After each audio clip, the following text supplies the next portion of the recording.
एक भक्त भाग दरबार में जाता है, कहता है मां अरे बने जा मेरी रखवाली और आ जावा से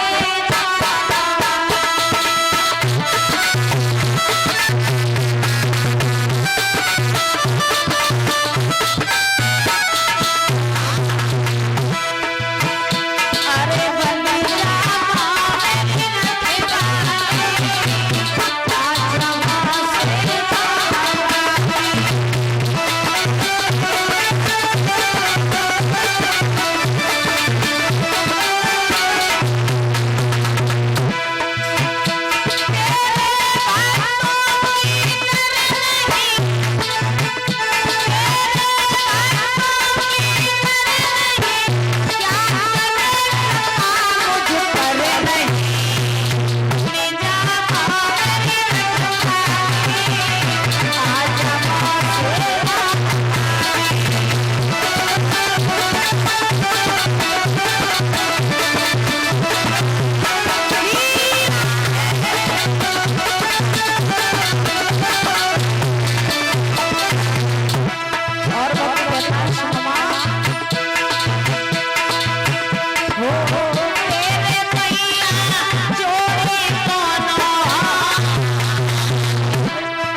आदरणीय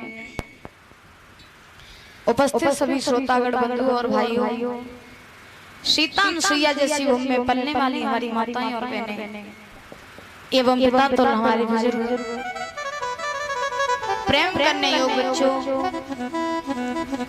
आसन पर विराजमान हमारे मुख्य अतिथि परिचय महाराज, आज आपके इस पावन धाम में कथा को चलते चलते चौथा दिवस आप पहुंचा है। सोइए आपसे पूछ रहे दूसरा है।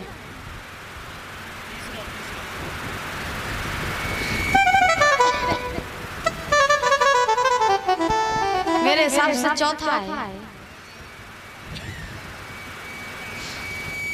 क्या बात है, बोले गोविंद भगवान की। आज आपके इस पावन धाम में कथा को चलते चलते तीसरा दिवस आप पहुंचा है, जिसमें हम लोग प्रवेश कर चुके हैं। कल आप लोगों ने बड़े ही पावन प्रसंगों को सुना था, श्रवण किया था। कल आपने कौन सी कथा सुनी थी परीक्षित महाराज? कृष्ण भगवान की। क्या बात है, बहुत सुंदर।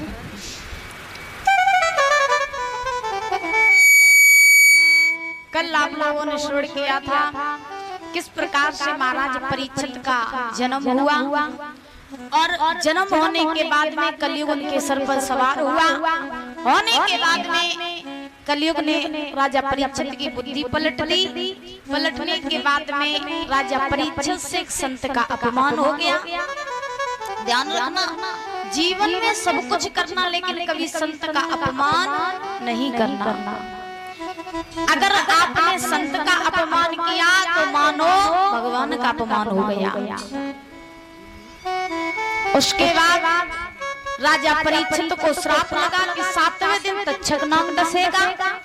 उसके बाद राजा परीक्षित जंगल में गए। राजा कल सुना था आप लोगों ने कि सुखदेव महाराज का भी कल ही अवतार जन्म हुआ। होने के बाद में दोनों की आपस में भेंट हुई तो सुखदेव महाराज ने राजा परीक्षित को कथा सुनाई। किस लिए सुनाई? क्योंकि राजा परीक्षित की मुक्ति हो जाए। भागवत क्या है? भागवत कोई किताब नहीं है ना। आप लोग समझो भागवत एक किताब है या कोई मामूली चीज है ना। भागवत साक्षात कृष्ण है। और भागवत होती किस लिए? इसलिए होती कि कलयुग बढ़ रहा है। और अगर भागवत शायद न होती और संसार में अगर वक्ता विद्वान न होते तो बुजुर्गों ध्यान रखना, कलयुग जो अभी इतना बचा है ना, ये भी नहीं बचता। जो थोड़ी बहुत सभ्यता, थोड़ा बहुत सम्मान बचा है, अगर भागवत न होती तो ये भी न बचता, सब धर्म नष्ट हो जाता। इसीलिए भागवत कथाएं कराई जाती हैं। जब भगवान कन्हैया धराधाम छोड़ करके जा रहे थे तो संतों ने भगवान से बात कही, प्रभु आप हमें छोड़ करके जा रहे हो, आगे कलयुग आएगा, कलयुग में पाप होंगे तो पापों से कैसे मुक्ति होगी? पाप करेगा मनुष्य तो उससे मुक्ति कैसे होगी? तो कन्हैया ने जवाब दिया, संतों हम कहीं नहीं जा रहे, हम इस संसार को छोड़ करके नहीं जा रहे, हम इस भागवत में समा रहे हैं, इसी में विराज रहे हैं। जहाँ जहाँ कथा भागवतें होंगी वहाँ वहाँ मेरा वास होगा। कथा साक्षात कृष्ण है और यही कथा, यही भागवत हमें धर्म की तरफ ले जाती है, हमें धर्म बचाना सिखाती है और हमें हमारे ठाकुर से मिलाती है। बोलिए गोविंद भगवान की। बस मनुष्य के अंदर भगवान और भक्त की दूरी केवल इतनी है कि एक काले पर्दा डाल दो आंखों के सामने, बेहतर कुछ दिखाई नहीं देता है। काला पर्दा परीक्षित महाराज आंखों के सामने डाल दो, फिर कुछ आप देख नहीं पाओगे। वैसे ही मनुष्य के आंखों के सामने ये काला पर्दा पड़ा हुआ है। जब तक ये काला पर्दा हटेगा नहीं तब तक भगवान की प्राप्ति नहीं होगी। और काला पर्दा है क्या? अहंकार, कपट, ये है पर्दा। और अगर इसे निकाल दोगे आप ये सोचने लगोगे कि संसार में मेरा भी भला हो, लेकिन मेरा भला होने से पहले संसार के सबका भला, उसके बाद मेरा भला हो जाए। क्योंकि ध्यान रखना, आप मनुष्य खूब हो, लेकिन मानवता उस दिन आपकी खत्म हो जाएगी जिस दिन किसी गरीब आदमी को देख करके मनुष्य हंसने लगेगा। ध्यान रखना, उस दिन कलयुग बढ़ने लगा और संसार से मानवता खत्म होने लगी। जब तक आपको दूसरे व्यक्ति को देख करके आपको बुरा लगता है कि देखो फलाना व्यक्ति कितना गरीब है, कितने कष्ट हैं इसके ऊपर, और आपको अगर उस दिन बुरा लगा तो ध्यान रखना मेरे अंदर अभी भी मानवता जिंदा है। और जिस दिन किसी को देख करके हंसी आ गई, उस दिन ध्यान रखना मानव जाति समाप्त हो जाएगी।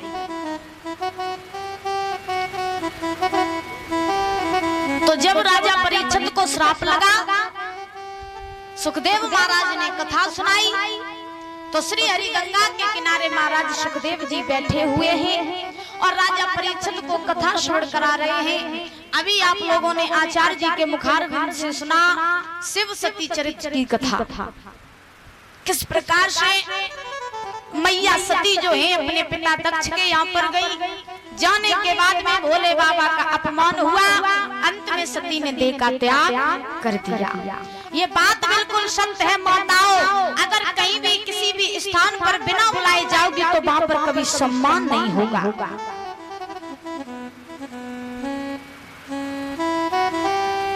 बिना बुलाए कभी कहीं नहीं जाना चाहिए।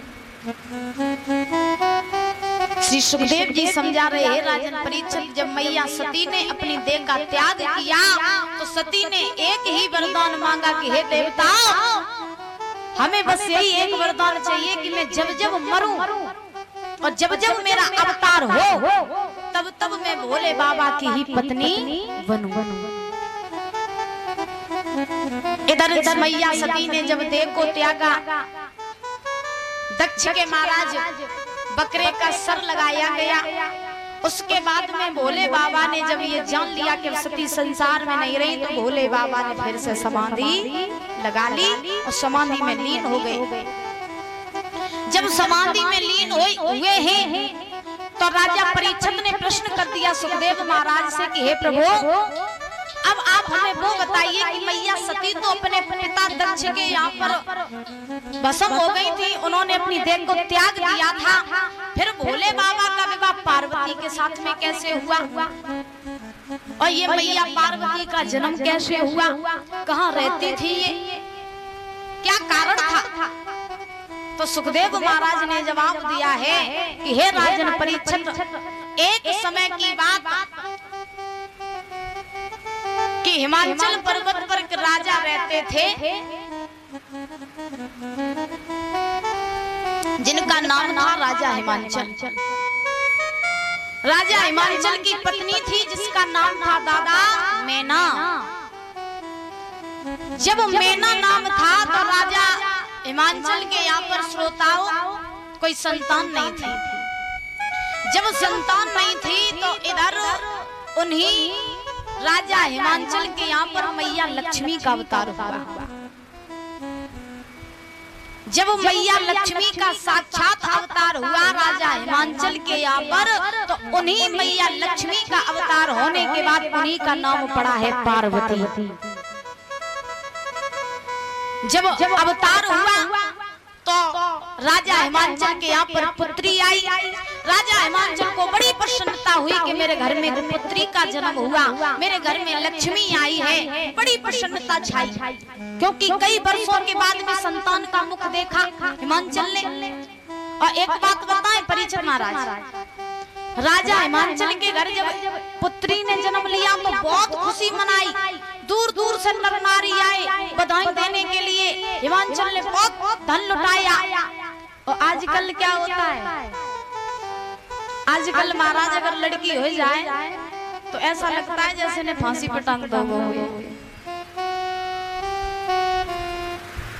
सत्य बात बता रही, आजकल लड़कियां सब चाहते हैं लेकिन लड़की कोई नहीं चाहता है। लेकिन फिर ये नहीं जानते हो कि जब लड़का बड़ा होता है और लड़के की शादी कर दो, और शादी करने के बाद में जब उसकी पत्नी आ जाती तो फिर पूछता नहीं है कि कहाँ माता पिता है।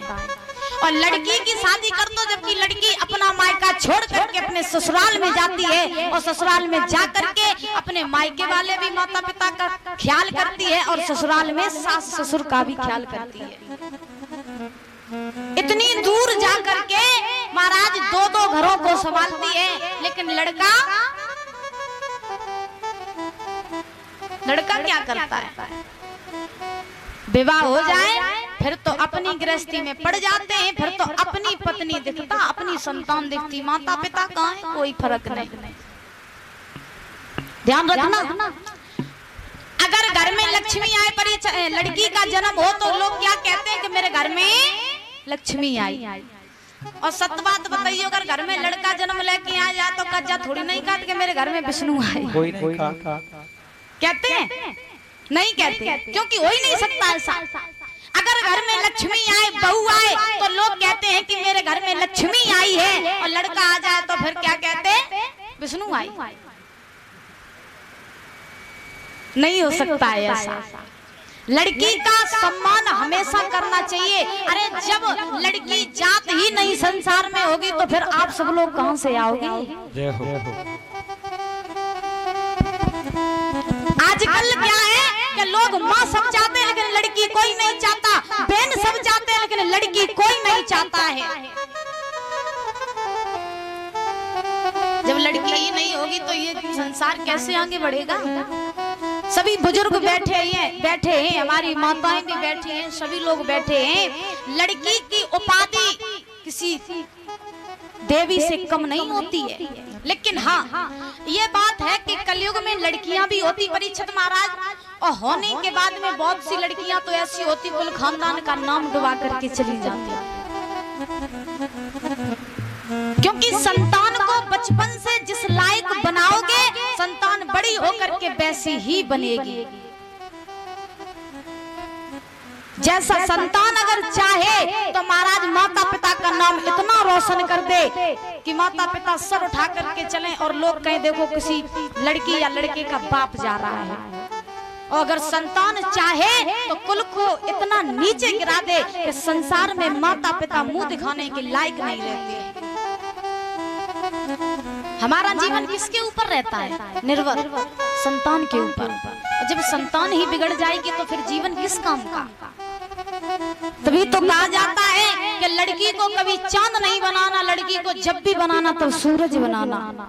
क्योंकि अगर लड़की को चांद बनाओगे तो लोग बार बार उसकी तरफ मुड़ करके देखेंगे, और अगर सूरज बनाओगे तो देखने से पहले नजर नीचे झुक जाएगी। ध्यान रखना, क्योंकि रात को जब चांद निकलता है तो इतना शीतल होता है, देखने में बड़ा आनंद आता है, ऐसा लगता है देखते ही रहो। और सूरज की तरफ कभी खड़े हो जाना, एक सेकंड नजर नहीं मिला सकते हो। बोलिए गोविंद भगवान की। तो श्रोताओ, जब राजा हिमांचल के यहाँ पर मैया लक्ष्मी का अवतार हुआ, होने के बाद में बड़ी प्रसन्नता छाई हुई है। मैया मैना बड़ी प्रसन्न है।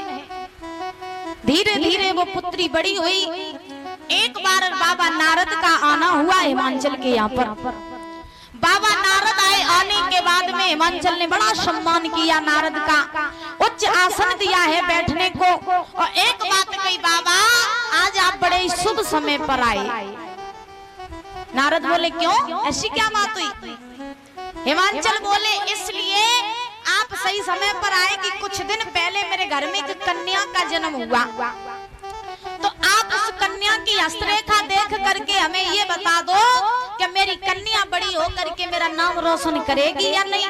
इसका नामकरण संस्कार कर दो, और ये बता दो कि मेरी कन्या का विवाह किसके साथ में होगा। तो महाराज बाबा नारद ने जवाब दिया, ठीक है बुलाओ अपनी कन्या को। तो मैया मैना जो रहे, महाराज उस कन्या को अपनी गोद में लेकर के नारद के पास में आ गए।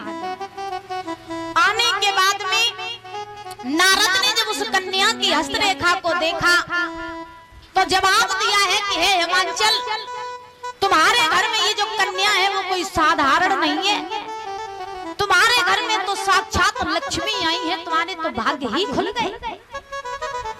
और तुम पूछ रहे हो कि तुम्हारी कन्या के आचार विचार कैसे रहेंगे, तो ध्यान से सुनो, तुम्हारी कन्या भगवान की बहुत बड़ी भक्त निकलेगी।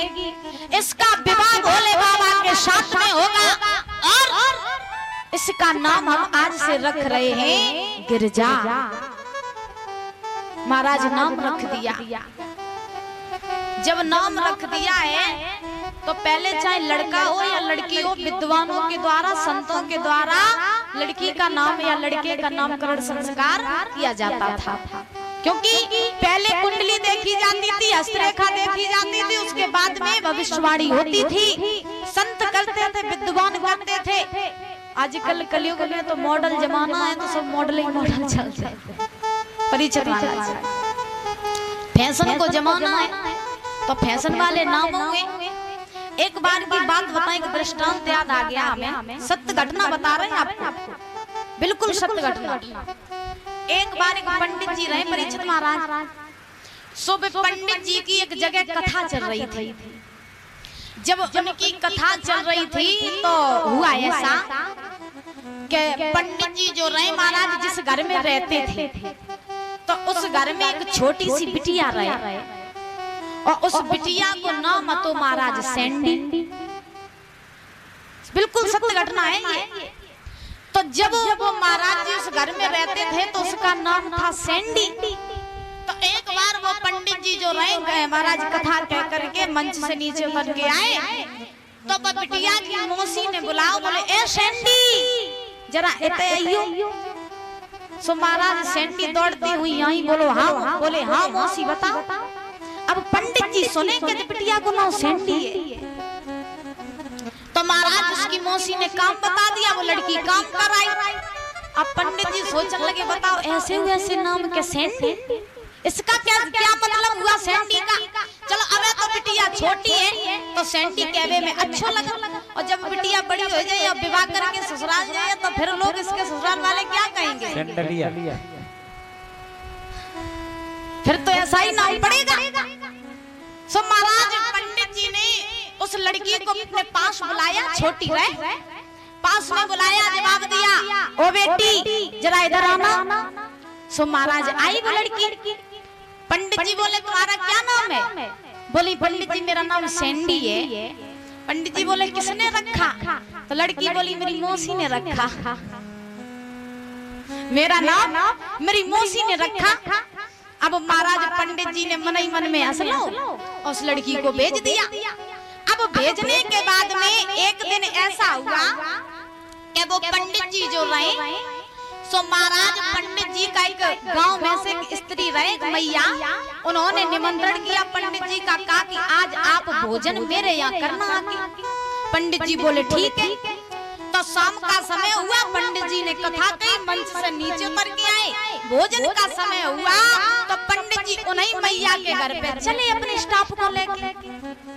अब जैसे स्टाफ को लेके चले, सो महाराज जैसे उन मैया के दरवाजे पहुंचे वो पंडित जी, सो दरवाजे पे कुतिया बंधी रही, दरवाजे पे एक कुतिया बंधी रही।